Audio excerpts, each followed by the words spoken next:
Hi, everyone. I sure as hell didn't get married so I could share my wife with someone else. Why the hell marry if you want to sleep around with every Tom, Dick, and Harry? Hey guys, I'm Will. I never thought I'd be lying awake at 3 a.m. My entire world turned upside down. Just this morning, I woke up. Everything seemed normal. Rhonda and I married for 5 years, both pulling in good salaries. No kids or major financial headaches to deal with. We had a good thing going, or so I believed. Looking back, our life together seems like some kind of dream now. We'd settled into a comfortable routine, weekday dinners together, weekend trips to the farmer's market, planning our next vacation. It wasn't exciting, maybe, but it was stable, reliable. At least that's what I thought. Out of nowhere, Rhonda dropped a fucking bomb on me. Will, she said, her voice oddly calm. I need to tell you something.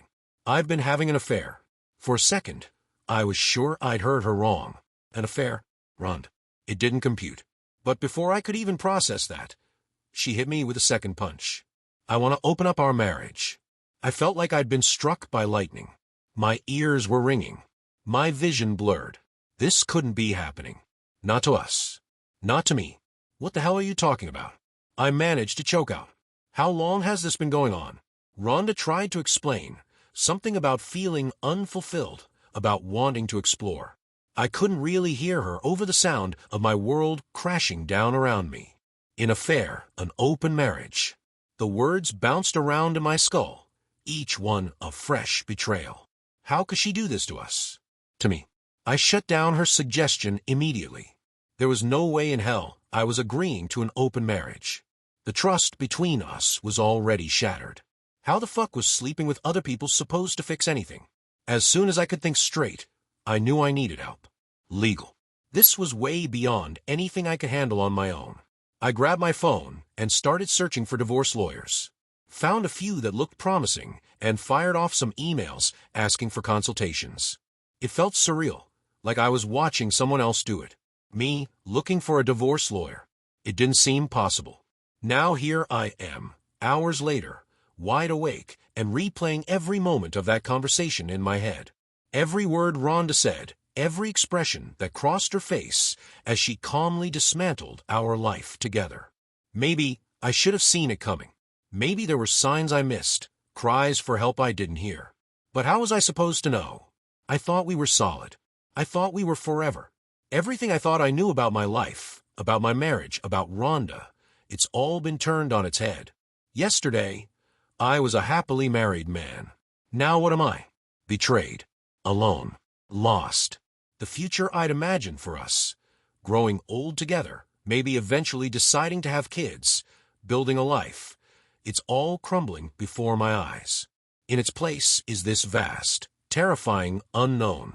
I have no idea what comes next. But I know one thing for damn sure. Nothing will ever be the same again.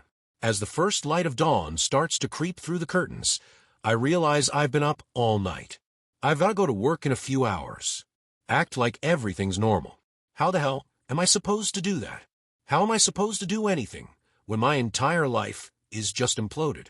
But I know I have to. I have to keep it together, at least until I can talk to a lawyer and figure out my next steps. Because one thing's for certain, there's no going back from this. Whatever happens next, my life has changed forever, and I'm on my own now. Hey there, Rhonda here. I sip my morning coffee, scrolling through my phone, a small smile playing on my lips. Will's reaction last night was exactly as I'd expected. Shock. It's all so predictable, so conventional. But that's Will for you. Always playing it safe. Always coloring inside the lines. Well, I'm done with that. I'm done pretending that one person can be everything to another. It's the 21st century, for God's sake. We're beyond the outdated notion of monogamy. Will just needs to catch up with the times. I think about Mark, about the excitement and passion we share. It's not just about the sex, though that's pretty fantastic. It's about the freedom, the honesty. With Mark, I can be my true self, uninhibited and unjudged. Why should I have to give that up just because I'm married? I know I should feel guilty about the affair, but I don't. Not really. If anything, I feel liberated. I've finally taken control of my own happiness. Stopped waiting for someone else to fulfill me completely. It's empowering. Besides, it's not like I'm the only one doing this. So many couples are embracing open relationships these days. They're thriving, experiencing a level of honesty and intimacy that monogamous couples can only dream of. Will and I could have that too if he'd just open his mind a little. I reach for my phone, contemplating whether to call my mother. She's always been my confidant, my biggest supporter.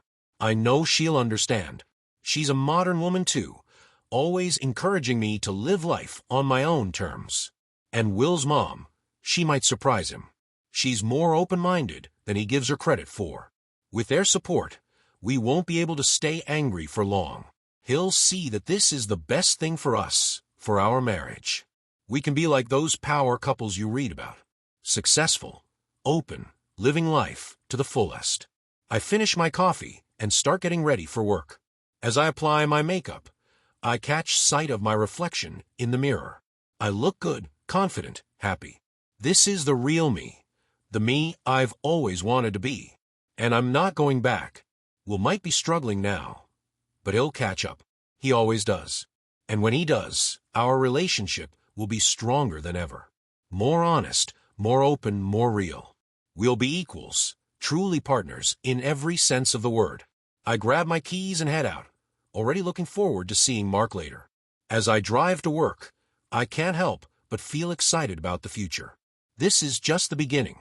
Will and I are on the cusp of something amazing. Even if he doesn't realize it yet, I sit in the lawyer's office, my hands clasped tightly in my lap. The past few days have been a blur of sleepless nights and gut-wrenching realizations, but now it's time for action. Mr. Colbert, the lawyer, says, her voice steady and professional given the circumstances you've described. I would strongly advise separating your finances as soon as possible. I nod, feeling a strange mix of relief and sadness. It's really happening. My marriage is falling apart, and I'm sitting here discussing how to protect myself financially. Since you and your wife have no children and equal earnings, we're looking at a relatively straightforward divorce process. She continues. There shouldn't be any major financial complications. No major financial complications, just the complete demolition of the life I thought I had. But I push that thought aside. I need to focus. What do I need to do? I ask, pulling out a notebook. For the next hour, we go through the steps. Separate bank accounts. Documenting assets. Preparing for negotiations. By the time I leave her office, I have a to-do list that makes this nightmare feel all too real. I barely have time to process before my phone buzzes. It's my mother, asking if she can stop by. I agree, not having the energy to refuse. When I open the door, I'm surprised to see not just my mother, but Rhonda's mom too. Great. Just what I need. Well, honey, my mom starts as soon as they're seated. We hear about what's happening with you and Rhonda. I bristle immediately. Of course, Rhonda told them, probably painted herself as the brave, modern woman and me as the close-minded caveman. We wanted to talk to you. Rhonda's mother chimes in. To help you understand, I bite back a harsh laugh. Understand what? That my wife cheated on me and now wants me to be okay with it. My mother reaches out, patting my hand. Well, sweetie, these things are becoming more common. Open relationships, polyamory. It's not as unusual as you might think. I pull my hand away, feeling like I've entered some bizarre alternate reality. Mom, are you seriously defending this? Oh, I see where you're coming from. I laughed sarcastically. It's not about defending, Rhonda's mother says. It's about being open-minded. You know, my own marriage is open too. For a moment, I just stare at her, utterly stunned. Then, disgust washes over me. This is what Rhonda grew up with. No wonder she thinks this is okay. Will, my mother tries again. We just want you to be happy. Both of you. Maybe if you gave it a chance. That's it. I've had enough. Stop, I say, my voice low and controlled. Just stop right there. They both fall silent, looking at me with a mixture of concern and disappointment that makes my blood boil. Let me make something very clear. I continue, standing up. You two are in absolutely no position to lecture me about relationships. Mom, you've been divorced twice. Both times because you cheated. I didn't want to bring it up, but you forced my hand. And you. I turned to Rhonda's mother. You're sitting here telling me your marriage is open? Well, good for you. But that's not what I signed up for. They tried to interject. But I'm on a roll now. I didn't stand up in front of our friends and family and promise to be faithful to Rhonda so that 5 years later she could decide monogamy is outdated. I didn't build a life with her so she could throw it away for some excitement on the side. And I sure as hell didn't get married so I could share my wife with someone else. Why the hell marry if you want to sleep around with every Tom, Dick, and Harry? I take a deep breath, feeling more resolve than I have in days. Rhonda made her choice. She chose to cheat. She chose to break our vows. And now, I'm making my choice. I'm choosing to walk away. The room falls silent. My mother looks like she's about to cry, and Rhonda's mom is staring at the floor. But I don't care. For the first time since this whole mess started, I feel like I'm standing on solid ground. I think you both should leave now, I say, moving towards the door. They gather their things in silence, shooting me worried glances. As they reach the door, my mother turns back. Will, we just want what's best for you, she says softly. I look her in the eye, then respect my decision. This marriage is over. As I close the door behind them, I feel a weight lift off my shoulders. The path ahead is still daunting, but at least now I know which direction I'm heading. I pull out my phone and the list from a lawyer. It's time to start planning my exit. Time to reclaim my life, my self-respect.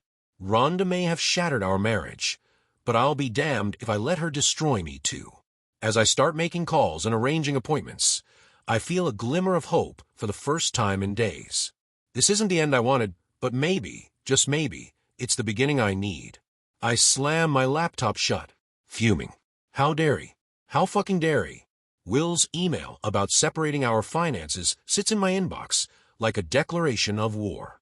It's such a typical power move, so goddamn predictable.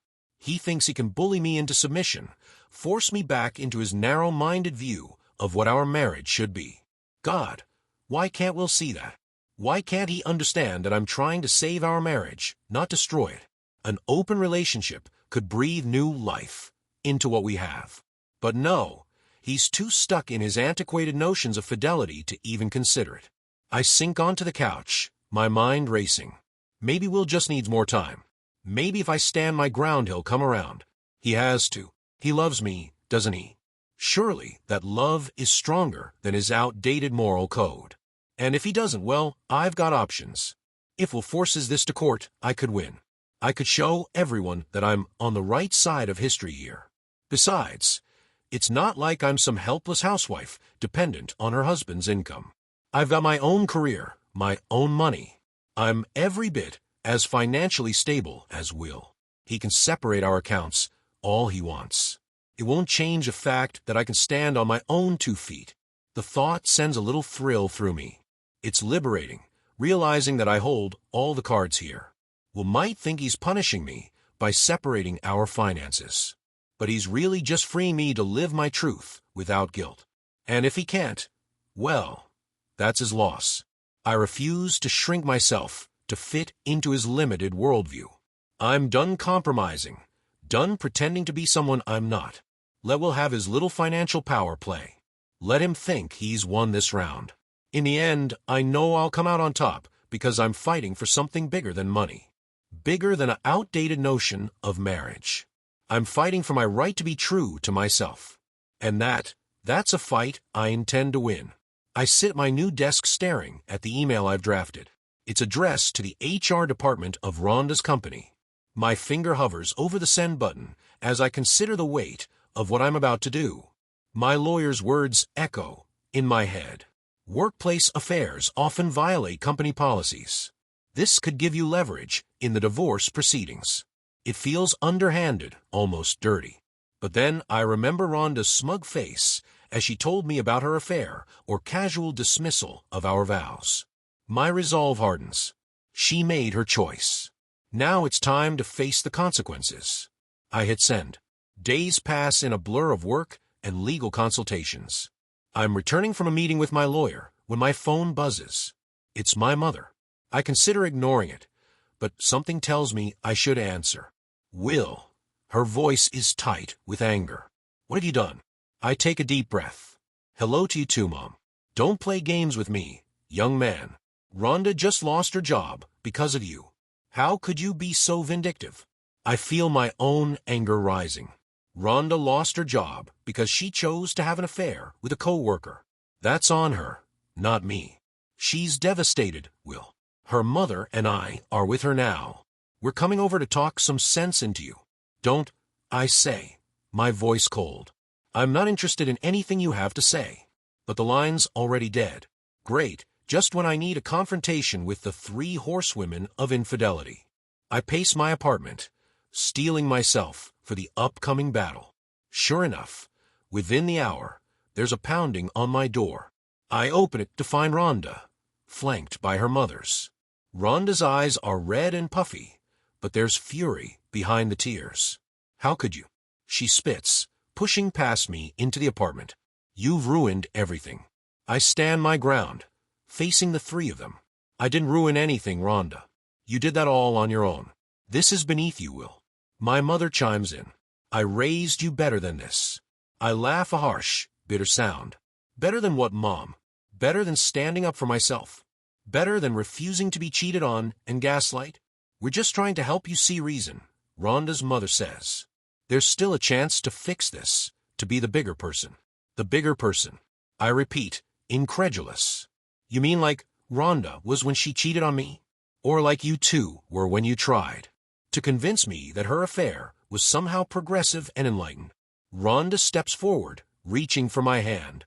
I pull away, as if burned. Will, please, she says, her voice softer now. I know I hurt you, but this isn't the answer. We can work through this. We can still have a future together. No, Rhonda, we can't. You made your choice when you decided to cheat. You made it again when you tried to force me into an open marriage I never wanted. And you're still making it now by refusing to take responsibility for your actions. Now, I continue, my voice steady and cold. I want all of you to leave, and let me make something very clear. If you ever try to ambush me like this again, if you harass me or try to pressure me in any way, I will not hesitate to involve the police. Henceforth, anything and everything through my lawyer only. I move to the door, holding it open. Get out. No. They file out, shooting me looks of disbelief and anger. I close the door behind him, leaning against it as the adrenaline fades. It's done. I've drawn my line in the sand. I stare at my phone. The unanswered text to a mocking me. Please, can we talk? I miss you. Pathetic. I've become everything I once despised. Need. Desperate broke. 6 months ago, I thought I had it all figured out. I was the modern woman, liberated from outdated notions of monogamy, ready to live life on my own terms. Now, I'm sitting in a dingy studio apartment, surrounded by unpaid bills, wondering where it all went wrong. The irony isn't lost on me. I wanted an open relationship to add excitement to my life. Instead, I've lost everything that once made my life stable and meaningful.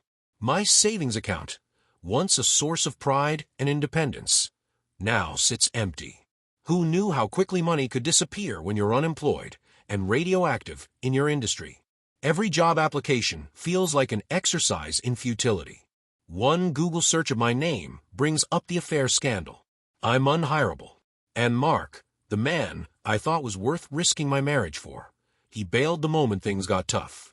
Turns out he was more interested in the thrill of an affair than in building a real relationship. When the money ran out and the excitement faded, so did he. God, I was so stupid, so arrogant.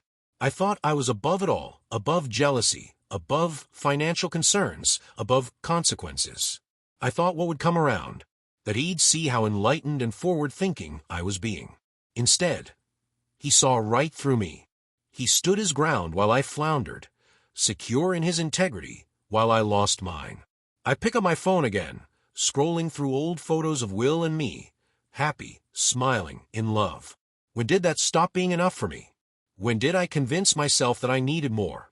With shaking hands, I dial Will's number. It rings once, twice, 3 times. Then, miraculously, he picks up. Well, I breathe. Thank you for answering. What do you want, Rhonda? His voice is cold, detached. I wanted to apologize. I've been thinking a lot about what happened, about the choices I made. I was wrong, Will. So wrong. Can we try again? I miss you. I miss us. The silence on the other end of the line is deafening. When Will finally speaks, his words cut deep. There is no us, Rhonda. You made sure of that. I'm sorry you're struggling, but that's not my problem anymore. Please don't contact me again. The line goes dead. I drop the phone, tears streaming down my face. This is my reality now. No job, no savings, no partner, no Will. All because I bought into some misguided notion of what a modern relationship should look like. I curl up on my bed, sobs racking my body. The open relationship I thought would set me free has become my prison. And the worst part, I'm the one who locked myself in.